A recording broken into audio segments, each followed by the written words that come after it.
Fala galerinha do Dominantes Online, tudo bem com vocês? Mais uma aulinha agora de exercícios. Agora em aspectos macroscópicos da matéria, eu selecionei dois exercícios para a gente trabalhar bem esse conceito, tá? Então, dois exercícios comentados. Primeiro, vamos lá. É uma questão da UFJF, né, de Juiz de Fora. A solda macia ou solda branca é uma solda comum à base de uma liga de estanho e chumbo. Então vamos lá. Quando ele fala que é a base de estanho e chumbo, eu estou falando de uma liga metálica. Beleza? Primeira coisa que eu tenho que falar. Em variadas proporções. Na eletroeletrônica, as soldas mais usadas em forma de fio, com a liga estanho e chumbo na proporção 60-40. O que é essa proporção 60-40? 60% de chumbo, de estanho, 40% de chumbo, a qual possui um ponto de fusão de 193 graus Celsius. Analisando o gráfico abaixo, esse aqui, que mostra o comportamento térmico da solda, assinale a alternativa correta. Vamos lá. Antes de observar essas opções, eu trouxe um gráfico, e aí a gente vai analisar um gráfico de mudanças de estado físico. Bom, se ele falar que é uma mistura, que ele fala que é uma liga metálica, e ligas metálicas são mistura de metais, né? A gente já sabe que isso não é um gráfico de uma mudança de uma substância, em sim de uma mistura, tá? A sacada interessante é que isso é uma mistura que possui um ponto de fusão constante, tá? Aparece aqui, ó. Tá? A identificação num gráfico de uma substância tem dois patamares. Então, se fosse subindo, tá? E aqui a inclinação, aí sim eu estaria diante de um gráfico de uma substância. Isso aqui determina que a ebulição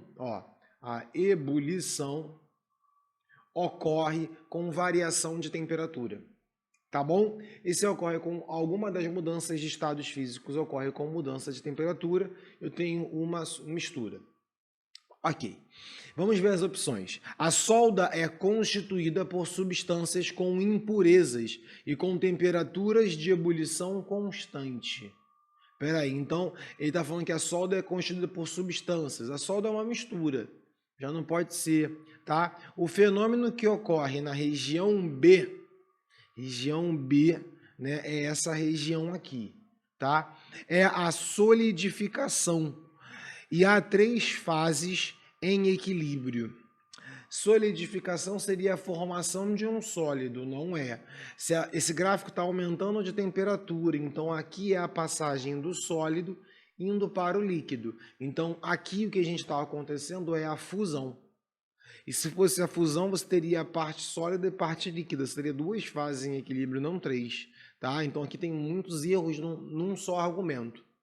A solda é constituída por uma mistura eutética. Sim, mistura eutética é aquela mistura que tem a solidificação ou a fusão, né? Porque a passagem de ida e de volta constante. O ponto de fusão é constante. Tá? Mistura azeotrópica é interessante, eu falei sobre isso nas aulas.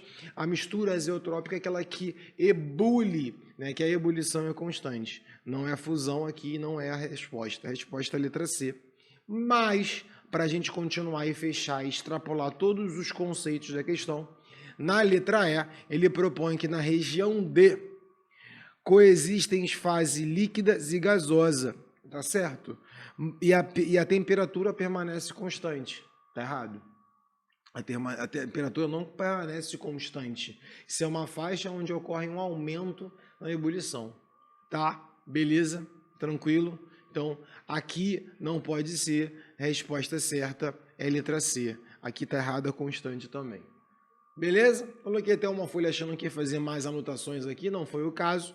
A gente vai para a segunda questão comentada desse bloco, aonde eu também falo sobre gráficos de mudanças de estados físicos, e aqui é uma questão da Unicamp, que fala o seguinte: em 15 de abril de 2019, a Catedral Notre-Dame, em Paris, ardeu em chamas, atingindo temperatura de 800 graus Celsius. Estima-se que na construção da catedral foram empregadas pelo menos 300 toneladas de chumbo. E aí começa a falar sobre o chumbo. Esse material usual à época, o chumbo é um metal pesado de elevado potencial de contaminação em altas temperaturas. Então não se sabia na época da construção essa informação, né? Sabendo-se o ponto de fusão do chumbo é de 327 graus Celsius, então o ponto de fusão é igual a 327,5 graus Celsius, tá? E o seu ponto de ebulição é igual a 1750 graus Celsius. Ok, eu tenho o ponto de fusão e eu tenho o ponto de ebulição. O que eu quero saber mais sobre isso? Vamos continuar. Identifique a curva que pode representar o histórico de temperatura de uma porção de chumbo presente na catedral ao longo do incêndio, bem como o fenômeno corretamente relacionado ao potencial de contaminação. E aí eu tenho esses gráficos aqui. E aí ele começa a analisar qual é o gráfico que representa essa variação de temperatura. Veja bem, a temperatura que chegou o incêndio foi 800 graus Celsius. 800 graus Celsius, deixa eu pegar outras cores aqui, ó. 800 graus Celsius está entre esses dois valores. Então, a temperatura, o calor emanado nesse caso, foi o suficiente para passar do sólido para o líquido, mas não chegou a gerar ele gasoso, tá? Beleza, Bruno, então qual vai ser a situação aqui? Se você observar esses gráficos, você tem um aumento, né, de calor e tem esse patamar sendo formado aqui, ó. Esses patamares correspondem às mudanças de estados físicos, tá? Aqui, em alguma temperatura específica, ele passa por um processo de mudança que seria do sólido para o líquido. Bruno, então, ok, eu entendi essa parte. E esse patamar aqui em cima? Esse patamar aqui é estratégico. Como assim estratégico? A gente acha que é outra mudança de estado físico, mas não é. É porque ele atinge a temperatura máxima. Aqui são os 800 graus Celsius. E aí é a máxima temperatura que ele atinge em todos os casos.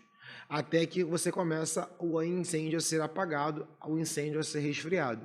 Então, beleza, então ele só tem essa passagem. Qual a diferença? A diferença aqui é que ele passa para o estado líquido e na volta ele não faz nenhuma mudança. Quando ocorre o resfriamento, não faz nenhuma mudança. Isso está errado, tá? A ideia do gráfico correto é a letra D, que é o único gráfico que faz as mudanças, e como eu estou falando da substância chumbo, o ponto de fusão é o mesmo na ida e é o mesmo na volta. Quando o material está resfriando, a temperatura onde ele irá solidificar de novo também é 327,5 graus Celsius. Beleza? Com isso a gente fecha algumas questões para trabalhar esses aspectos macroscópicos, principalmente essas questões de gráfico, tá? Que são importantes para a gente analisar, e aguardo vocês em uma próxima aula. Tudo bem? Beleza? Fui!